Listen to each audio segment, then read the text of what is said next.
पहली पहली बेटी थी, लेकिन उसके बावजूद भी हमारे गांव में बहुत से ऐसी थी जिन्होंने मेरी दादी को बोला था कि अरे नातिन हो गया तेरे फिर से कि शिवानी बताओ शिवानी, आपको क्या लगता है लड़कियां क्यों मना कर रही है? मतलब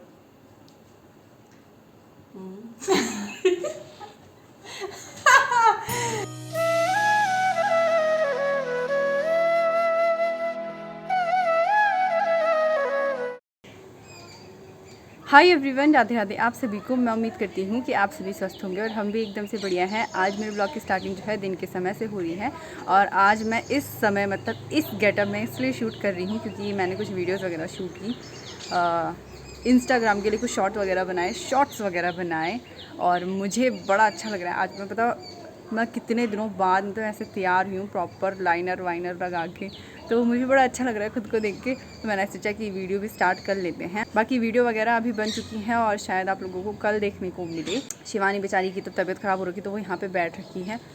और मैं मौसम बताऊं तो आज मौसम सुबह से तो वैसे धूप थी, लेकिन अभी अभी बादल लग चुके हैं मौसम पे कह रही हूँ, अभी अभी बादल लग चुके हैं सूरज पे और मौसम कुछ इस तरह का हो रखा है। हल्की बहुत धूप है और गर्मी भी होनी शुरू हो चुकी है भाई देहरादून शहर में। लेकिन ये है कि यहाँ टाइम टू टाइम बारिश हो रही है अभी तक तो मौसम में ना जो बैलेंस होना चाहिए वो बना हुआ है। दिन भर तो धूप रहती है तो उस वजह से गर्मी महसूस होती है, लेकिन सुबह और रात के टाइम पे काफ़ी अच्छा मौसम रहता है, यानी ठंडा ठंडा रहता है। और आज भी हो सकता है कि बारिश हो। वैसे जिस दिन से बारिश हो रही है ना उस दिन से कभी ना कभी 1-2 दिन छोड़ के बारिश हो ही जा रही है, तो इस वजह से भी मौसम काफ़ी अच्छा है। बाकी अभी हमारा खाना पीना हो चुका है दिन का और अब थोड़ी देर में चाय वगैरह का टाइम हो जाएगा तो चाय पियेंगे। और अभी हो गया है शाम का समय और मेरी तैयारी है थोड़ा मंडी साइड जाने की क्योंकि मुझे लेके आना है कुछ सामान। शिवानी तो आ नहीं रही है आज, तो आज मैं जाऊँगी हिमांशु के साथ, जो कि अंकित का रूम पार्टनर भी है और छोटा भाई भी है। वैसे रूम पार्टनर मैं क्यों ही बोल रही हूँ, उसका छोटा भाई ही है, मतलब एक गाँव से हैं या आसपास के गाँव के हैं, तो हमारे इधर तो भाई बहन ही हुए वो लोग। अभी मैं एक बारी जाने लगी थी मार्केट की साइड तो मुझे ध्यान आया हमने रोटी वगैरह रखी हुई है गाय लोगों के लिए, तो उसको ले जाना हम बार बार भूल ही जाते हैं। तो अभी मुझे ध्यान आया कि उसको भी ले जाना है। शिवानी से बोला है कि अंदर से दे दे कुछ सब्ज़ी के, वो भी होते हैं ना डंठल वगैरह, जैसे गोभी के मटर के छिलके हो गए, तो वो सारी चीज़ें मैं पन्नी में कलेक्ट करके रखती हूँ कि कचड़े के साथ फेंकने से बढ़िया है कि गाय लोगों को दे दो। तो वैसे तो यहाँ पे गौशाला भी है, लेकिन गौशाला के गाय तो खाती ही हैं, जो आवारा गाय हैं मैं उनको देना ठीक समझती हूँ तो मैं उन्हीं को दे देती हूँ। वैसे गाय तो गाय ही हैं, फिर वो गौशाला के में आवारा हूँ, लेकिन मतलब मैं ये मानती हूँ तो इसलिए मैं दे देती हूँ।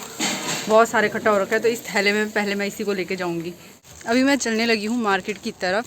मार्केट नहीं, यहाँ पास में मंडी लगती है, जो मंडी की तरफ। और पता शाम के समय इतनी ठंडी ठंडी हवाएं चल रही है ना, बड़ा अच्छा लग रहा है। और मसूरी की पहाड़ियों पे तो पूरा कोहरा वगैरह लग रखा है, तो हो सकता है कि बारिश हो भी। और शायद हिमांशु नहीं आ रहा है मेरे साथ क्योंकि उसका कुछ काम होगा मे बी, तो इसलिए मैं अकेली ही जा रही हूँ अभी। मैं एक बारी पहले भी पता है ऐसे अकेले अकेले मंडी गई थी, लेकिन उस दिन अनइंटेंशनली हो गया था क्योंकि अंकित के साथ आई थी उस दिन और अंकित को कुछ काम आ गया था, तो वो इस वजह से वहाँ बीच में ही रुक गया था कहीं पे। और यहाँ से घर थोड़ा पास में ही है तो इसलिए मैं अकेली चली गई थी। लेकिन आज तो ऐसे हो गया ना कि मैं किसी के सहारे पे आई थी और वो आया ही नहीं है, तो इसलिए मुझे अकेले जाना पड़ा है। तो पहली बार ही जा रही हूँ मैं ऐसे अकेले। तो वैसे लोग तो हैं आसपास, लेकिन मैं कभी अकेले ऐसे गई हूँ ना तो थोड़ा सा अजीब सा लग रहा है। हेलो भैया, टमाटर कैसे दिया भैया जी? मंडी का काम भी पूरा हुआ। एक्चुअली कल मैं और शिवानी सब्ज़ी लेके आ गए थे मार्केट से, तो आज जो है प्याज टमाटर वगैरह लेके जाने थे और मुझे करेले खाने का बड़ा मन कर रहा था, तो मैंने करेले भी उठा लिए। अभी जा रही हूँ घर की तरफ।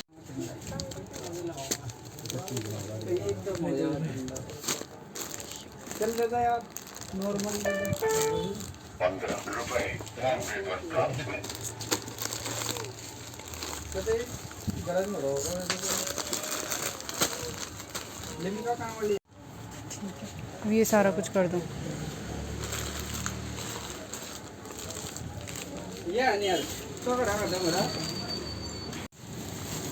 वो भी कर दो। 1 लीटर में कुछ नहीं है क्या? कितना हुआ टोटल?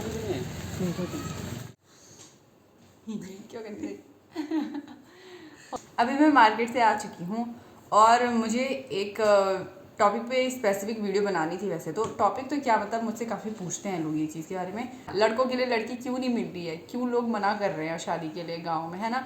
और ख़ासकर जो होटल वगैरह वाले हैं तो उनके लिए लड़कियाँ क्यों मना कर रही है शादी के लिए। तो मैंने सोचा कि इस टॉपिक पे सिर्फ मेरी धारणा नहीं, शिवानी की क्या धारणा है वो भी जाननी ज़रूरी है, क्योंकि हर किसी लड़की का पॉइंट ऑफ व्यू, सोचना समझना अलग होता है। तो इसलिए मैंने इसके सामने बहुत हाथ पांव जोड़े हैं। बड़ी रिक्वेस्ट मिन्नतों के बाद ये आ गई है, अलादीन का चिराग, ये आ गई है वीडियो में। चलो पहले मैं ही बता देती हूँ, ये नहीं तो नर्वस हो जाएगी। तो देखो, मेरा पॉइंट ऑफ व्यू ये है इस चीज़ में कि हाँ, हो सकता है कि कुछ लड़कियाँ पैसों की वजह से शादी ना कर रही हो, कि मतलब कि होते हैं ना, कुछ होते हैं ऐसे कि जिनको पैसा ज़्यादा प्रिय होता है बजाय इंसान की अच्छाई वगैरह के। और कोई तो ऐसे होते हैं कि अच्छाई भी चाहिए, पैसे भी चाहिए, अंधाधुंध। तो लेकिन कुछ का मैं बताऊं तो मेरे हिसाब से, मेरे लिए तो ऐसा कुछ नहीं है कि होटल वाले कम कमाते हैं या फिर प्राइवेट सर्विस वाले नहीं चाहिए, गवर्नमेंट ही चाहिए, ऐसा कुछ नहीं है। होटल वाले भी बहुत अच्छा कमा लेते हैं, चाहे वो बाहर देश जाके कमाए या फिर अपने देश में ही रह के कमाए। बात होती है नॉलेज पे, किसको कितनी नॉलेज है चीज़ों की और कौन जानता है अच्छे से कमाना। तो प्राइवेट सरकारी का तो कोई चक्कर ही नहीं है मेरी नज़रों में। और रही बात ये कि लड़कियां हाँ क्यों नहीं कर रही हैं, तो यार उसका तो मैं भी क्या ही बोलूँ। हर किसी के, जैसे मैंने बोला, आपके अपने अलग विचार हैं। तो पता नहीं, ये तो मुझे शिवानी बता सकती है। आजकल लड़कों की शादी ना होने का एक मेजर रीज़न मुझे बताओ। मेजर रीज़न तो यही है, प्राइवेट सर्विस। हाँ, मेन तो यही है कि आजकल लड़कियों के पेरेंट्स को भी सरकारी जॉब चाहिए मोस्टली।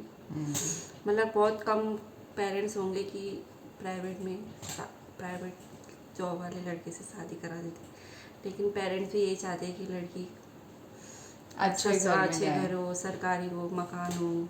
तो मोस्टली लड़कों का यही रीज़न है, इसीलिए खाता बंद हो रहा है। हाँ मोस्टली लड़कों का इसलिए शादी नहीं हो पा रही। और मैं बताऊँ, ये चीज़ें ना लॉकडाउन के बाद से ही बहुत ज़्यादा हो रही है। जब से लॉकडाउन लगा है ना, तब से लोगों को पता लग चुका है कि प्राइवेट सर्विस वाले की जॉब का ना कोई मतलब ये नहीं रहता कि कल को अगर कभी ऐसा पैंडमिक फिर से लग जाए तो वो जॉब पर रहेंगे ही। लॉकडाउन के टाइम पे जैसे कि जॉब छोड़ के बहुत सारे लोग गाँव में आ गए थे, फिर से उन्होंने अपना बसेरा कर लिया था गाँव में। तो फिर इस चीज़ को देख के भी लोग डर चुके हैं अभी। और उसके बाद से मुझे ऐसा लगता है कि उसके बाद से ही लड़कों के लिए रिश्ते होने जो है वो थोड़ा मुश्किल हो गया है, थोड़ा ज़्यादा ही मुश्किल हो गए हैं।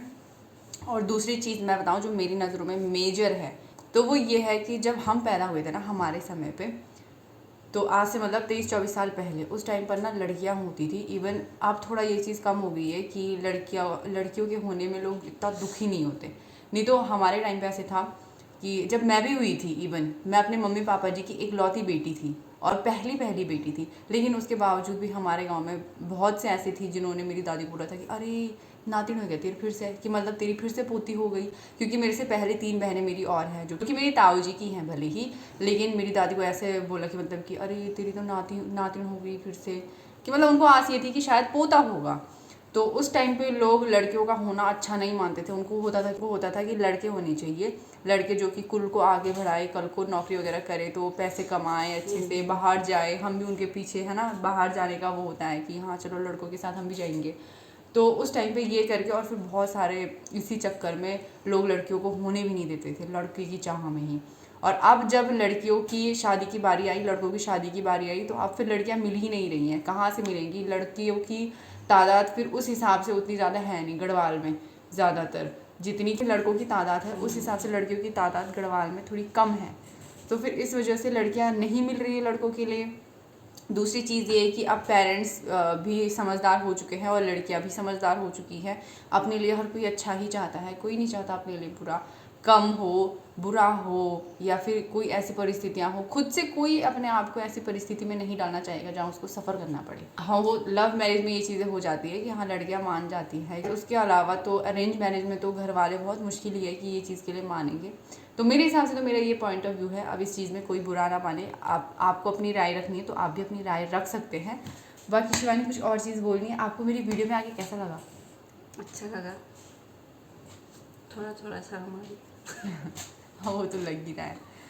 तो बस यही था। फिर मैंने सोचा इस चीज़ का जवाब दे देते हैं। आज मैं पता काफ़ी टाइम से सोच रही थी कि मैं शिवानी के साथ ये वीडियो बनाऊंगी, क्योंकि मैं तो कुछ भी बोल दूँ लेकिन अगले की भी सुननी चाहिए कि अगले की धारणा क्या है इस चीज़ में। तो इसलिए फिर मेरा मन था कि मैं उसकी भी वीडियो लूँ साथ में अपनी। तो बस फिर यही था। बाकी आज की वीडियो में बस इतना ही। मैं उम्मीद करती हूँ कि आपको ये वीडियो ब्लॉग पसंद आया होगा। ब्लॉग पसंद आया है इसको लाइक कर दीजिए, नए हैं चैनल पे चैनल को सब्सक्राइब कर दीजिएगा। हम मिलते हैं आपको अगले नए ब्लॉग में, तब तक के लिए bye bye, good night, take care और राधे राधे।